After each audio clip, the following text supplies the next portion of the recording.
धाकड़ खबर बेखौफसमा बेबाक अंदाज।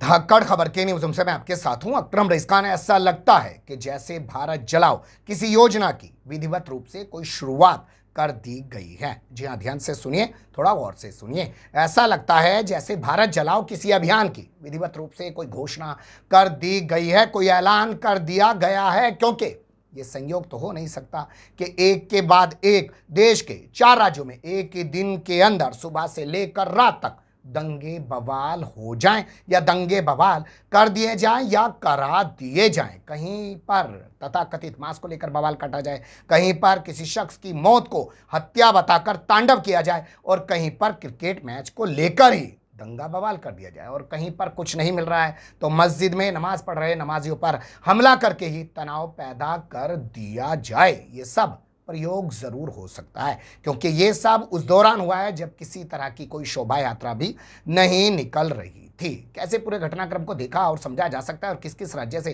क्या क्या चीजें सामने आ रही हैं, विस्तार से आपको हर पहलू से रूबरू कराने की कोशिश करूंगा। लेकिन सबसे पहले देश के ताजा हालात पर डाल लेते हैं एक नजर। जैसा कि आप लोग जानते हैं कि नरेंद्र मोदी के सत्ता में आने के बाद से उग्र राष्ट्रवाद, उग्र हिंदुत्व के जरिए एक माहौल खराब करने की लगातार कोशिश की जाती रही है, और लोग ये कह रहे हैं कि 2024 में इनके पास जीतने के लिए कुछ नहीं है, तो ये लोग शोभा यात्राओं के दौरान दंगे बवाल कराएंगे। हम लोगों ने अभी देखा था कि 30 मार्च को कैसे बंगाल में, बिहार में, उत्तर प्रदेश में, गुजरात में, तेलंगाना में, महाराष्ट्र में और देश के 8 राज्यों में दंगे बवाल किए गए थे। उस दौरान तो कह दिया गया कि भैया शोभा यात्रा के दौरान दूसरे पक्ष ने पथराव कर दिया, इसलिए ऐसा हो गया। लेकिन अब उसके बाद जो कुछ कल हुआ है वो बहुत सारे सवालों को जन्म दे रहा है। क्या इसी सब के दम पर 2024 जीतने का परपंच, षड्यंत्र, खड़यंत्र रचा जा रहा है? ये खबर अब आप देखना शुरू कर दीजिए। ये खबर आई है झारखंड से। झारखंड में आप जानते हैं कि भारतीय जनता पार्टी की सरकार नहीं है, महागठबंधन की सरकार है। तो वहां का एक इलाका है जमशेदपुर, बड़ा ही अच्छा इलाका माना जाता है, दिल्ली की, मुंबई की तरह इलाका माना जाता है। और वहां पर क्या किया जा रहा है, 30 मार्च से लगातार जमशेदपुर को जलाने की, सुलगाने की कोशिश की जा रही है। मैं पहले आपके सामने 30 मार्च की खबर रख रहा हूं। रामनवमी की शोभा यात्रा निकाली जानी थी, उसको अनुमति नहीं थी, इजाजत नहीं थी, पुलिस ने रोकने की कोशिश की।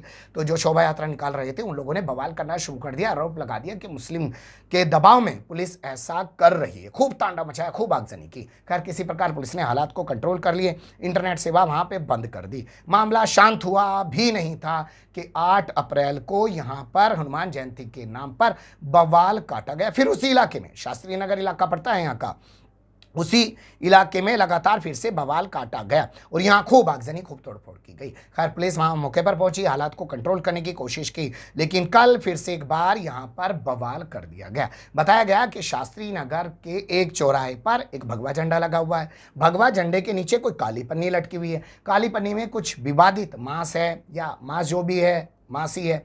उसके बाद पुलिस मौके पर पहुंचती है और पुलिस उस पन्नी को, यहाँ छपी खबरों में बताया गया कि मट्टी में दबा देती है, खत्म करा देती है मामले को। लेकिन फिर उसके बाद यहाँ के एक मंदिर में पंचायत की जाती है, और बताया जाता है कि पंचायत के बाद जो भीड़ वहाँ से निकलती है उसके बाद उसका टकराव हो जाता है मुसलमानों से, और वहाँ पे पथराव शुरू हो जाता है, आगजनी शुरू हो जाती है, तोड़फोड़ शुरू हो जाती है। फिर से एक बार वहाँ पर भारी पुलिस फोर्स लाई जाती है, और पुलिस फोर्स वहाँ पर लगाने के बाद वहाँ पर इंटरनेट भी बंद कर दिया जाता है। तो ये तमाम चीज़ें बता रही हैं कि भैया ये संयोग तो है नहीं, बार बार जलाने की कोशिश की जा रही है, दुकानें जलाई गई हैं, वहाँ खड़ी हुई गाड़ियों में आगजनी की गई है। और यह जानकारी मिलने के बाद भारतीय जनता पार्टी के नेता जो हैं वो दौड़ने लगे मौके की तरफ को, और खबर चल रही है कि बाबूलाल मरांडी जो पूर्व मुख्यमंत्री रह चुके हैं वो भी आएंगे। आप जानते हैं रघुवर दास यहीं से हारे थे, जमशेदपुर से, पूर्व सीएम रह चुके हैं बीजेपी के, वो भी आएंगे। यानी कुल मिलाकर अब इसी के जरिए माहौल बनाने की कोशिश की जा रही है। हालांकि भारतीय जनता पार्टी के कई लोगों को हिरासत में भी लिया गया है, जिसमें से एक का नाम हमारे पास अभय सिंह है। अभय सिंह करीबी बताया जा रहा है इसका बाबूलाल मरांडी का। तो बाबूलाल मरांडी के मौके पर पहुंचने की खबरें भी तेज चल रही हैं। यानी ये मामला शांत होने वाला नहीं है। यहाँ निकम्मा नकारापन झारखंड की सरकार का और पुलिस का दिखाई दे रहा है। जब 30 मार्च से यहाँ पे ये सब कुछ चल रहा है तो अब तक ये यहाँ पर क्यों हो रहा है, आखिर पुलिस क्या कर रही है? हमने भी 3-3 अखबारों में काम किया है, ग्राउंड जीरो पे रिपोर्ट की है। तमाम अधिकारी ये कहते हैं कि दंगाई के सिर्फ 2 घंटे होते हैं, उसके बाद जब हम मौके पर पहुंच जाते हैं तो किसी दंगाई की कोई हिम्मत, कोई औकात नहीं हो पाती है। लेकिन लगातार जिस तरीके से जमशेदपुर को जलाने की कोशिश की जा रही है और जमशेदपुर के जरिए पूरे झारखंड को सुलगाने की कोशिश की जाएगी, वो ढकी छुपी नहीं है कि उसके पीछे कौन लोग शामिल हैं। अब आपके सामने छत्तीसगढ़ का हाल रख देते हैं। छत्तीसगढ़ की एक घटना आपको पहले बता देते हैं। छत्तीसगढ़ का एक इलाका है साजा इलाके का एक इलाका है बेमित्रा। वहां पर एक दो लड़कों के अंदर विवाद हो जाता है। बाद में वो दो पक्षों का विवाद बन जाता है, जिसमें से एक लड़का जो हिंदू पक्ष का बताया जा रहा है वो घायल हो जाता है और उसकी मौत हो जाती है। उसके बाद पुलिस एफआईआर दर्ज कर लेती है और दूसरे पक्ष के कुछ लोगों को हिरासत में लेकर गिरफ्तार करके जेल भी भेज देती है।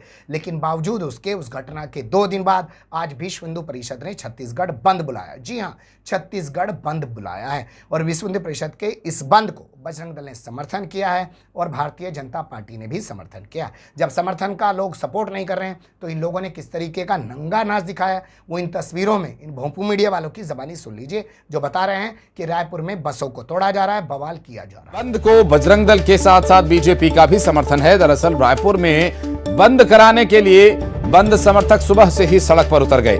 बंद समर्थकों ने रायपुर के नए बस स्टैंड पर एक बस में तोड़फोड़ की और विश्व हिंदू परिषद के बंद को देखते हुए राजधानी रायपुर सहित पूरे प्रदेश में सुरक्षा के पुख्ता इंतजाम किए गए हैं। सुन लिया आपने, ये क्या नंगा नाच दिखाया जा रहा है। आप सोचिए कि क्या मामला है और उसको क्या रूप देने की कोशिश की जा रही है। और तमाम उन राज्यों में जहां पे बीजेपी कमजोर है या जहां पर विपक्ष की सरकारें हैं, वहीं पर चुन चुनकर इस तरीके से तांडव किया जा रहा है। अब हाल आपके सामने रख देते हैं उत्तर प्रदेश का। उत्तर प्रदेश की खबर तो सुन के आप और ज्यादा चौंक जाएंगे। ये खबर सामने आई है इटावा से। इटावा का शहर कोतवाली थाना पड़ता है और शहर कोतवाली थाने का एक इलाका बताया जा रहा है जिसका नाम है कटड़ा शमशेर खान। यहाँ के 2 पक्ष हैं, आपस में क्रिकेट खेलते हैं। क्रिकेट खेलने को लेकर उनके बीच वर्चस्व की लड़ाई भी चलती रहती है। कुछ दिन पहले उनके बीच विवाद हो गया। विवाद ठंडे बस्ते में पड़ा हुआ था। कल कहीं पर बर्थडे पार्टी चल रही थी, वो विवाद वाले दोनों लोग वहां पर आ गए। वहां पर आ गए तो कहासुनी हो गई। कहासुनी होगी तो बताया जा रहा है कि एक पक्ष ने मोहल्ले में पहुंचकर पथराव शुरू कर दिया। इसकी सूचना पाकर जब दूसरा पक्ष वहां पहुंचा तो उसने भी पथराव शुरू कर दिया। जब पुलिस वहां पे पहुंची तो उसके बाद वहां से दोनों पक्ष फरार हो गए। खूब जमकर तांडव किया गया। लोगों ने अपने घरों के दरवाजे बंद कर लिए। अब इनमें नामों को थोड़ा ध्यान से सुनिएगा आरोपियों के, क्योंकि इस पूरे मामले को मीडिया एक ऐसा रूप देने की कोशिश कर रहा है या भगवा गैंग कुछ इस तरीके से प्रसारित करने की कोशिश कर रहा है कि मस्जिद के पास वाले घर से पथराव किया गया है। लेकिन आरोपियों के नाम ध्यान से सुनिएगा। पुलिस ने किन किन पे क्या क्या मुकदमा दर्ज किया और पुलिस कह रही है कि इनमें से किसी को नहीं बख्शा जाएगा। पहले पक्ष का नाम मैं आपके सामने रख रहा हूं, जिसका नाम है शिवम उर्फ डमरू। दूसरे बंदे का नाम है सुहेल मुस्लिम नाम है, आपको पता चल रहा है। गालिब जो है ये भी मुस्लिम नाम है, यानी ये एक पक्ष है। इनके साथ हिंदू भी है, मुस्लिम भी है। अब दूसरे पक्ष के नाम नोट करना शुरू कर दीजिए। उसमें क्या है, कैफ नाम है, मुस्लिम नाम है। मूसा है, मुस्लिम नाम होता है। दीपक है और कन्हैया, ये हिंदू नाम है। ये दूसरे पक्ष की तरफ से है। यानी ये झगड़ा 2 गुटों के बीच का झगड़ा है जो क्रिकेट मैच को लेकर हुआ है। इसमें हिंदू मुस्लिम का कोई मामला नहीं है, लेकिन पूरा मीडिया इसको हिंदू मुस्लिम के जरिए पेश कर रहा है। तो आप समझ सकते हैं कि मीडिया को भी जिम्मेदारी दी गई है भारत जलाने की, भारत को सुलगाने की। अब आपके सामने हाल रख देते हैं हरियाणा का। हरियाणा का मामला ज्यादा संगीन है, क्योंकि यहां मस्जिद में नमाज पढ़ रहे नमाजियों पर अचानक एक भीड़ ने, जो हथियारों से लैस थी, उनके पास छुरे थे, डंडे थे, हमला कर दिया है, जिसमें 9 लोग गंभीर रूप से घायल हैं। उन्हें सोनीपत के अस्पताल में भर्ती कराया गया है। यही नहीं, महिलाओं और बच्चों को भी बख्शा नहीं गया। चीख पुकार सुनने के बाद आस पड़ोस के लोग आ गए तो उन पर भी हमला करते हुए हमलावर मौके से फरार हुए हैं। सोनीपत का तो मामला और भी ज्यादा संगीन है, क्योंकि यहाँ नमाजियों पर उस वक्त हमला किया गया जब वो मस्जिद में नमाज पढ़ रहे थे और मस्जिद में घुसकर ही उन पर बेरहमी से हमला किया गया है। इस पूरी खबर से आपको रूबरू बाद में कराऊंगा, उससे पहले ही खबर देखना शुरू कर दीजिए। इससे आपको अंदाजा हो जाएगा कि हरियाणा में भी किस कदर का जंगल राज चल रहा है, क्योंकि यहाँ पर भी भाजपा की सरकार है। सोनीपत जिले का एक इलाका है मुरथल। पराठे खाने बहुत जाते हैं लोग मुरथल के अंदर।